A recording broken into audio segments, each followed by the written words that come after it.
Assalamualaikum warahmatullahi wabarakatuh. Ya, jadi pada kesempatan kali ini saya akan menjelaskan kompetensi-kompetensi apa aja yang perlu kalian laksanakan nanti pada saat ujian keahlian kompetensi ya. Jadi ada satu kompetensi yaitu menggunakan peralatan navigasi GPS. Jadi waktunya itu kurang lebih 1 jam per taruna ya. Yang mana sub kompetensi pertama adalah kalian harus tahu bagaimana cara menghidupkan GPS ya. Jadi saya akan menjelaskan terlebih dahulu ya. Ya, jadi GPS itu adalah singkatan dari Global Position System ya. Jadi GPS adalah suatu alat penerima signal dari satelit untuk menentukan posisi sesuai dengan posisi kapal kita pada saat itu juga ya. Jadi real time. Jadi pada saat itu juga ya. Jadi selain itu GPS juga punya kegunaan utama di kapal ya. Kalian bisa menentukan posisi lintang dan bujur ya. Kalian bisa menentukan kecepatan kapal. Kalian bisa tahu jarak tempuh kapal kalian. Kalian bisa memperkirakan jarak waktu tiba atau ETA ya di tujuan. Berikutnya kita bisa menentukan sisa waktu tempuh ya. Berapa sih sisa waktu yang dibutuhkan kapal ini untuk sampai ke sana, kita bisa tahu waktunya. Terus kita bisa menyimpan posisi khusus yang diinginkan ya. Jadi kita bisa menyimpan lintang dan bujur ya pada suatu tempat di GPS ini. Terus kita bisa menentukan jejak pelayaran dalam bentuk peta. Dan yang terakhir kita juga bisa membuat bagan untuk paduan bernavigasi ya. Jadi itu adalah kegunaan-kegunaan utama ya GPS di atas kapal ya. Jadi sesuai dengan sub kompetensi pertama tadi ya. Jadi kalian harus tahu gimana sih cara menghidupkan GPS ya. Jadi cara menghidupkan GPS. Jadi kalau kalian punya mata, kalian bisa melihat tombol yang berada di sudut kanan ya. Sudut kanan bawah ya. Sudut kanan bawah di mana ada tertulis braille di situ ya. Ada tertulis braille. Kalian cukup menahan tombol ini 1 sampai 3 detik ya. Oke. Jika sudah nyala ya, silakan kalian lepas tombolnya ya. Kalian jangan tahan terus. Kalau sudah nyala, kalian lepas saja ya. Silakan kalian tunggu sampai masuk ke menu utama dari GPS ini ya. Jadi ini butuh proses ya, butuh proses yang cukup lama sih ya. Sekitar 40 sampai 45 detik ya. Akhirnya kita sudah sampai di tampilan awal dari GPS ya. Yang mana di atas ini adalah lintang kita, yang di bawah ini adalah bujur. Yang mana S ini singkatan dari south dan E ini singkatan dari east. Oke, jadi itulah cara menghidupkan GPS. Baik. Jadi kita lanjutkan ke sub kompetensi berikutnya ya. Yang mana sub kompetensi berikutnya yaitu menyebutkan fungsi dari tombol GPS. Jadi kita sudah tadi tahu ya bersama-sama cara menghidupkan GPS. Kita lanjut yang kedua, yaitu kalian harus bisa ya. Kalian harus tahu dan bisa menyebutkan fungsi dari tombol-tombol yang ada pada GPS ya.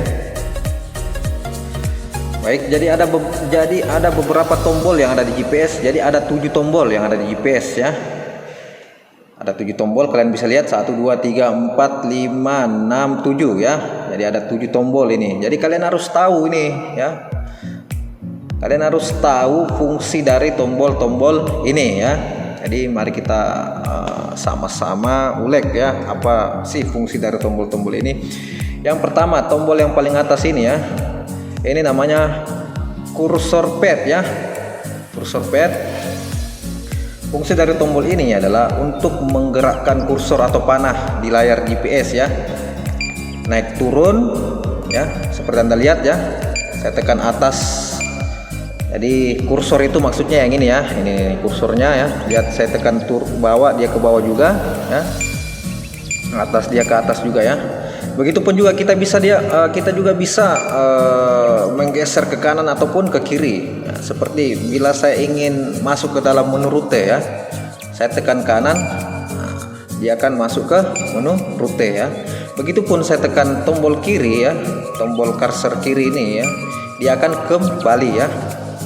Jadi fungsi dari tombol cursor pad ini adalah untuk menggerakkan kursor di layar ya.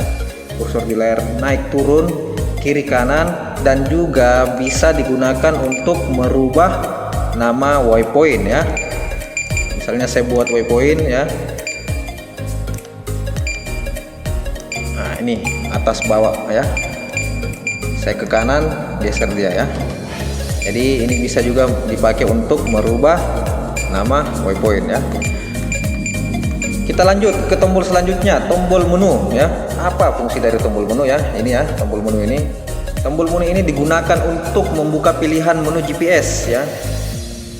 Jadi apabila saya menekan satu kali ya, dia akan masuk ke menu pilihan ya, pada menu GPS ya. Dimana di dalam menu ini ada sub menu lagi, ada jalur, ada waypoint, ada rute ya, ada plotter ya, ada alarm, ada pesan, dan kalian bisa menghapus rute atau waypoint yang telah kalian buat ya. Jadi fungsi dari tombol menu adalah untuk masuk ke dalam menu pilihan ya, menu pilihan dari GPS ya. Dan jika saya tekan menu lagi, dia akan kembali ke menu awal ya, ke tampilan awal dari GPS ya. Ya, jadi menu juga ini bisa kita gunakan jadi tombol untuk kembali ya. Oke, kita lanjut ke tombol berikutnya, enter ya, tombol enter ya. Jadi seperti yang kita ketahui ya, enter ini kalau kita artikan ya masuk ya. Jadi misalnya ya, saya ingin masuk ke dalam suatu submenu ya, jadi saya bisa menekan enter ya, dan dia akan masuk ya. Jadi fungsi dari tombol enter adalah untuk menentukan pilihan ya, untuk menentukan pilihan. Nah, itu fungsi dari tombol enter. Tombol berikutnya, tombol DISP ya. Tombol DISP ini adalah singkatan dari display ya. Jadi tombol display ini berfungsi untuk melihat tampilan layar monitor, jenis tampilan layar highway, steering display, nah, data navigasi ya, tampilan speedometer dan plotter ya. Jadi tombol ini berfungsi untuk merubah tampilan GPS ya. Ini untuk merubah tampilan GPS. Sebagaimana yang kalian ketahui ya, pada tampilan ini ya, pada tampilan sekarang ini namanya tampilan lintang dan bujur ya. Begitu saya tekan tombol display lagi, dia akan masuk di tampilan plotter ya. Dia akan masuk di tampilan plotter. Saya tekan lagi display, dia masuk ke tampilan speedometer ya. Dia masuk ke tampilan speedometer. Saya tekan display lagi, dia masuk ke tampilan steering display ya. Steering display ini ya. Ini namanya steering display. Saya tekan lagi, dia masuk ke menu tracking ya, atau menu highway ya. Jadi ini menu tracking atau highway ya. Oke, kita lanjut ke tombol berikutnya.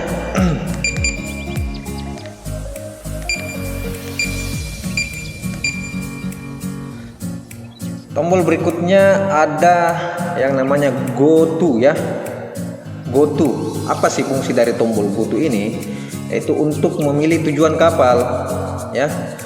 Jadi seumpama kalian telah membuat suatu rute di dalam GPS ya, begitu kalian sudah memasukkan waypoint dan kalian telah membuat rute di GPS ya, kalian dapat mengaktifkannya melalui tombol go to ini ya. Cukup kalian tekan tombol go to ya, terus kalian pilih, misalnya kalian pilih ini ya, tapi ini saya belum buat rute ya. Nah, jadi go to ini berfungsi untuk mengaktifkan rute dan waypoint ya. Jadi bisa kalian lihat ya, begitu saya tekan go to, dia masuk ke suatu menu yang mana ini waypoint dan menu rute ya. Jadi kalian bisa mengaktifkan waypoint dan mengaktifkan rute ya pada menu go to ini ya, dengan menekan tombol go to. Berikutnya ada tombol mark MOB ya, mark MOB. Seperti yang kita ketahui, mark ini artinya tanda ya, tandai. Nah, jadi mark ini kalau kita artikan dalam bahasa Inggris menandai.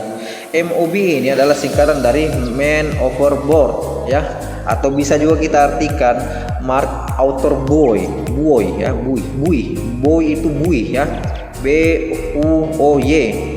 Jadi buoy itu adalah bahasa Inggris dari buoy ya. Jadi begitu kalian misalnya kalian sedang berlayar ya, dan kalian mendapatkan buoy sebelum masuk ke dalam suatu alur pelayaran atau akan masuk ke dalam pelabuhan, kalian bisa menandai pintu masuk pelabuhan itu atau pintu masuk alur pelayaran itu dengan menekan tombol mark ya. Jadi fungsi dari tombol mark adalah untuk menandai suatu tempat ya, menandai suatu tempat atau menandai posisi orang yang sedang jatuh ke laut ya. Itu adalah fungsi dari tombol mark ya, yang ini ya.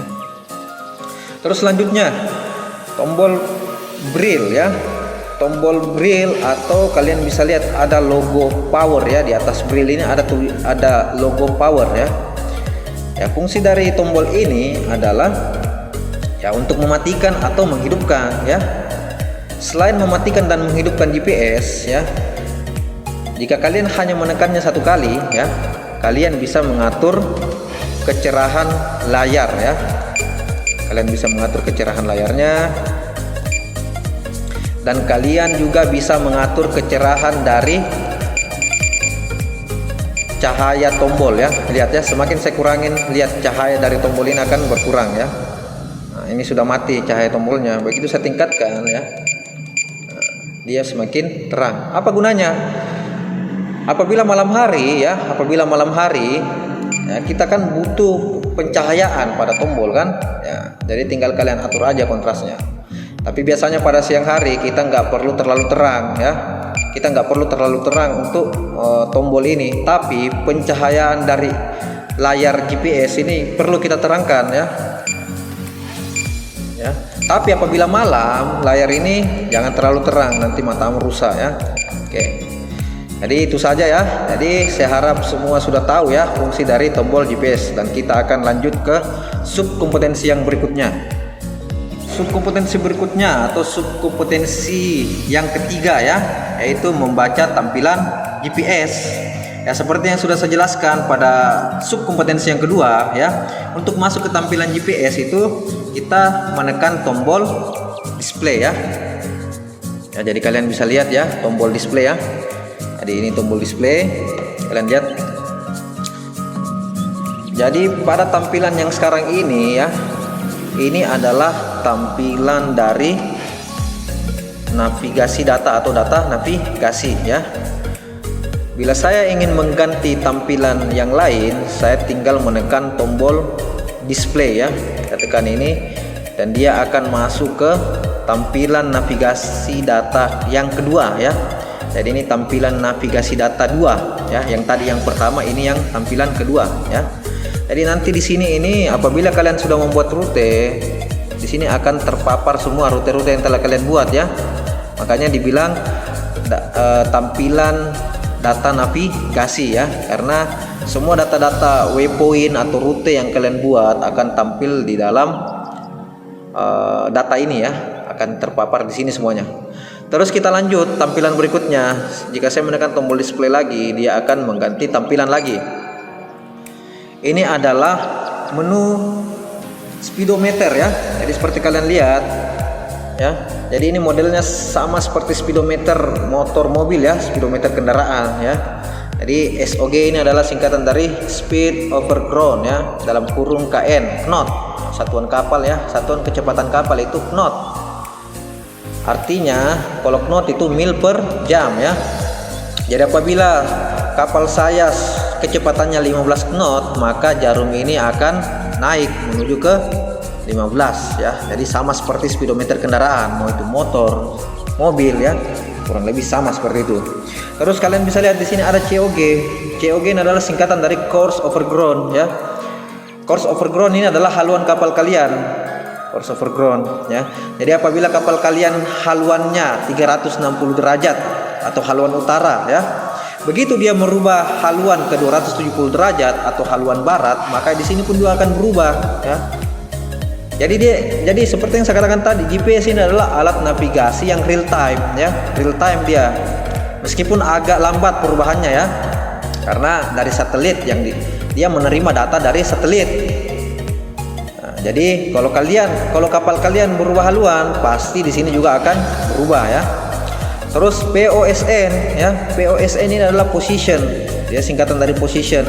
Ini menandakan posisi kapal kalian, posisi lintang dan bujur kapal kalian ya. Jadi sekarang GPS ini berada di 6 derajat 00 menit ya, lintang selatan atau south ya. Terus bujurnya berapa? 107 derajat 00 menit east, timur, bujur timur ya. Jadi yang di atas ini lintang, yang di bawah adalah bujur ya. Oke, itulah tampilan dari speedometer ya. Seperti itulah penjelasan dari tampilan speedometer ya. Terus apabila saya menekan tombol display lagi ya, dia akan berubah lagi ya. Ya, ini adalah tampilan dari data haluan ya. Ini tampilan dari data haluan ya. Jadi ini tampilan data haluan. Jadi ini juga bentuknya sama dengan speedometer ya, tapi ini untuk haluan kapal ya. Jadi begitu kapal kalian, ini kan sekarang lagi haluan utara ya, ini kan 360 derajat. Misalnya kapal kalian berubah haluan menjadi 60 derajat, maka 60 derajat ini akan bergeser ke sini ya, ke garis merah ini ya. Jadi ini penunjuknya ya, yang garis merah ini ya. Terus bisa kita juga tahu ya speed kapal kita berapa ya. Jadi ini kan karena nggak jalan ya, ini kita belum konekkan di kapal, dan ini juga kita nggak sedang jalan, makanya ini tetap ya kosong di sini ya. Artinya ini GPS lagi jalan, lagi dipasang di kapal, dia pasti ada data kecepatan di sini ya. Terus kita lanjut tampilan berikutnya ya. Nah, ini tampilan berikutnya adalah tampilan tracking ya. Tampilan tracking atau highway ya. Nah, jadi ini tampilan tracking ya. Jadi pada tampilan ini ya, kalian bisa melihat waypoint yang telah kalian buat. Jadi misalnya saya telah membuat waypoint, nanti waypoint yang kalian buat itu akan muncul di sini ya. Muncul di sini. Misalnya kalian buat 4 waypoint, akan kelihatan nanti di sini ya. Misalnya kemana dia kapalnya, sini ya, kelihatan dia ya. Terus apabila saya tekan tombol display lagi ya, nah, ini adalah tampilan highway atau jalan lurus ya. Dan biasanya ya pelaut-pelaut menggunakan tampilan yang ini. Ini adalah tampilan yang paling sering digunakan pelaut-pelaut sekarang ya, pelaut-pelaut di kapal. Tampilan highway, karena di sini sudah lengkap semua ya. Kalian bisa lihat baringan, kalian bisa lihat haluan kapal, kalian bisa melihat baringan ya. Kalian bisa melihat haluan kapal kalian pada saat itu, kalian bisa melihat jaraknya, kalian bisa tahu speed kapal kalian melalui data-data ini semua ya. Terus kalian bisa juga melihat lintang dan bujurnya, dan XTE ini kalian bisa melihat ya berapa sih jatuhnya kapal kita ya. Misalnya dia jatuh ke kanan sejauh 0,5 mil misalnya ya. Nah, di sini dia jatuh 0,5 mil ya. Jadi ini adalah tampilan dari highway atau tampilan jalan lurus ya. Jadi ini seperti jalan kan, kalian lihat ini. Ini cuma karena kita belum konekkan dengan GPS ini, belum saya konekkan dengan antena ya. Jadi kapal itu belum terlihat di sini ya. Belum terlihat di sini. Ini kan belum saya konekkan antena ya. Jadi ini kelihatan ya. Jadi apabila kalian sudah membuat waypoint dan haluannya itu misalnya 270 derajat, tapi begitu baringan ke waypoint berikutnya adalah 270 derajat, tapi ternyata haluan kapal kalian itu 270,5, berarti kapal kalian jatuh ke kanan ya. Dia jatuh ke kanan, maka dari itu kalian perlu membawa kapal kalian ke kiri ya, kembali ke dalam garis haluan ini yang di tengah ya. Oke. Jadi ini adalah tampilan yang paling sering digunakan pelaut-pelaut zaman sekarang ya. Oke, jadi itu saja ya. Jadi masih ada satu lagi. Ini adalah tampilan dari kompas magnet ya, tampilan kompas magnet. Kalian bisa lihat ini MAG ya. Ini adalah singkatan dari magnetic. Ya, jadi ini MAG ini singkatan dari magnetic. Jadi begitu kapal kalian berubah haluan menjadi 60 derajat ya, maka 60 ini akan bergeser ke panah ini ya, panah hitam ini ya, dia akan bergeser ke situ. Kalian bisa lihat ini ada kode di bawah, ada tulisan di bawah COG, ini menandakan course overgrown ya, haluan kapal kalian ya. Terus apabila saya tekan display lagi, oke, berarti hanya ada 4 tampilan ya. Berapa ya? 1, 2, 3, 4. Oh, ada 7 tampilan ya. Jadi ada 7 tampilan display pada GPS ya. Jadi tadi sudah saya jelaskan satu-satu ya. Jadi ada 7 tampilan. Jadi kalian harus tahu tampilan-tampilan itu ya. Saya harap nanti kalian bisa menjelaskannya dengan baik kepada penguji eksternal kalian ya. Oke, kita akan lanjutkan ke sub kompetensi yang berikutnya. Baik, selanjutnya sub kompetensi yang keempat yaitu membuka menu GPS. Oh, ini cukup mudah ya. Membuka menu GPS ya. Kalian cukup menekan tombol menu ya. Kalian cukup menekan tombol menu ini ya. Jadi kalian cukup menekan tombol menu 1 kali aja ya.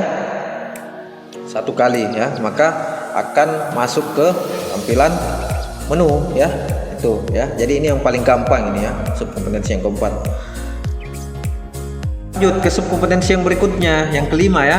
Yang kelima ini adalah kita harus memasukkan waypoint ke dalam GPS ya. Jadi subkompetensi yang kelima ini ya, yang kelima ini adalah memasukkan waypoint ke dalam GPS. Jadi begitu kalian telah membuat rute di peta kertas ya, yaitu pada kompetensi pertama. Ini kan kompetensi kedua kan. Di kompetensi pertama kan kalian sudah membuat rute pelayaran ya. Itu data waypointnya akan kalian masukkan ke dalam GPS ya. Data-data waypoint itu akan kalian input ke dalam GPS, kalian masukkan ya. Terus gimana cara memasukkan waypoint ke dalam GPS ya? Gimana cara memasukkannya ya? Baik, cara memasukkan waypoint ke dalam GPS ya. Kalian harus menekan tombol menu dulu ya. Masuk ke dalam menu ya. Terus kalian pilih waypoint ya, atau WP ya. Jadi WP ini adalah singkatan dari waypoint ya. Kalian pilih WP, enter. Terus untuk ini ya, terserah kalian mau pilih yang mana, mau alpha mau jarak, intinya ini sama aja ya. Intinya ini sama saja. Terserah kalian mau pilih mana ya. Tidak ada perbedaan antara itu ya. Ntar dulu ya, saya hapus dulu waypoint-waypointnya.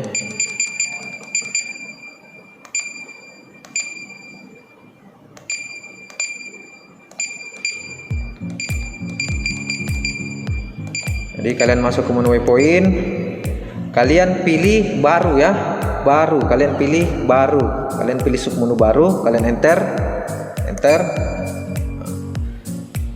Terus namakan waypointnya ya, beri nama waypointnya ya. Misalnya kamu sekarang sudah memasukkan waypoint yang ketiga ya, kalian enter, kanan menggunakan tombol cursor pad ya, sesuaikan ya. Misalnya waypoint ketiga ya, waypoint ketiga. Simbolnya terserah kalian mau kasih simbol apa ya. Jadi nanti di tampilan tracking ya, waypoint 3 itu ikonnya itu seperti ini ya. Misalnya saya pakai simbol ini aja lah, yang bulat aja ya, bulat. Jadi nanti di tampilan tracking GPS ini waypoint nomor 3 ini akan ikonnya itu berbentuk bulat ya. Terus kalian juga bisa kasih warna ya. Misalnya saya mau kasih warna hijau ya. Oke. Terus kalian masukkan lintang ya.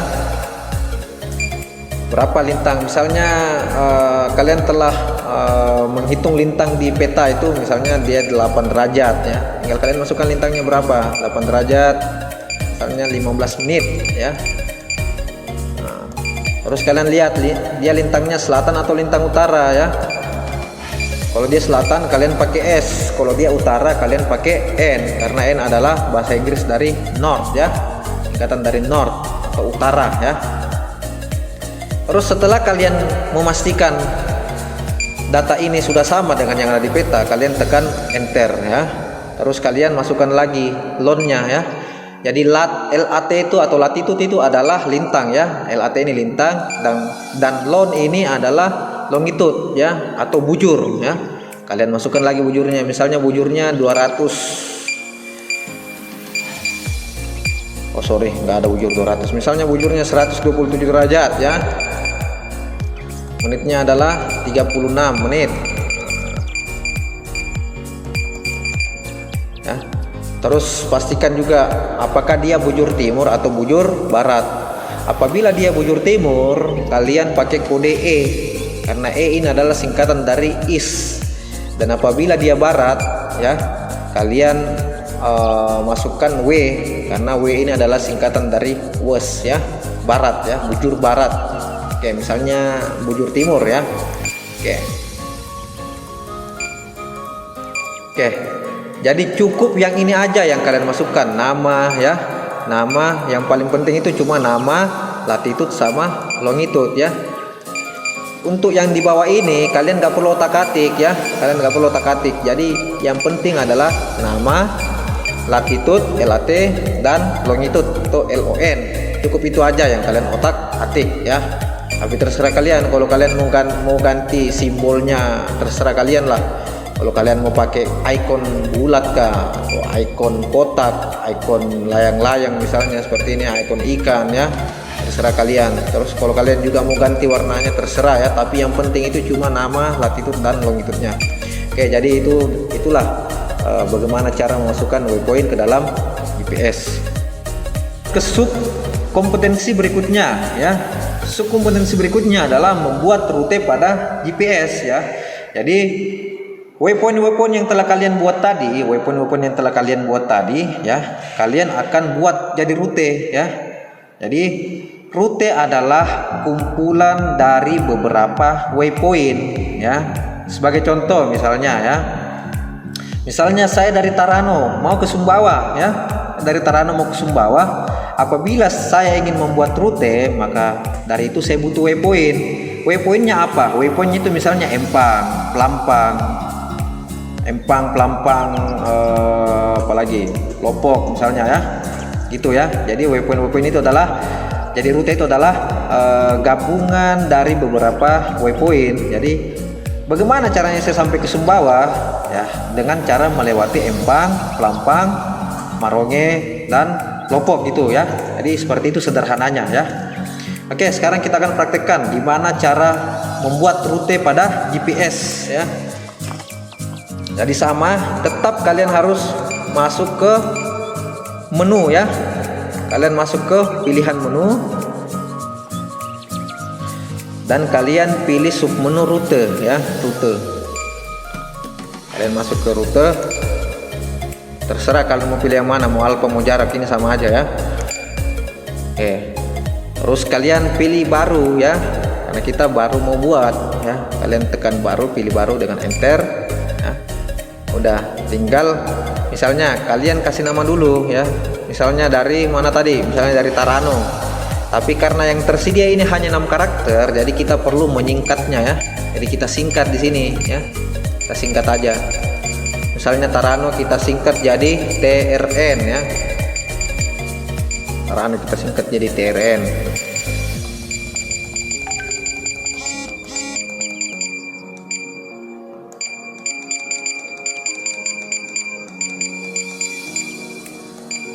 Nah, TRN ke Sumbawa. Nah, Sumbawa kita singkat aja jadi SW ya. Sumbawa kita singkat jadi SW misalnya ya. Oke, jika kalian sudah merasa ini sudah pas ya dengan nama rute yang ingin kalian buat, silakan kalian tekan enter ya. Oke, terus masukkanlah waypoint kalian di sini ya. Jadi cukup kalian memberi nama, lalu gak usah kalian otak-atik yang ini ya, langsung kalian ke bawah sini ya, pindahkan kursornya ke bawah ya. Masukkanlah waypointnya di sini ya. Jadi ada beberapa list di sini 1, 2, 3, 4. Nah, di sini adalah waypoint ya, tempat waypoint yang akan kalian masukkan ya. Jadi misalnya yang pertama saya masukkan di sini, tambah ya. Nah, saya masukkan waypoint 0 misalnya ya. Terus saya masukkan yang kedua, tambah lagi waypoint 1. Terus yang ketiga waypoint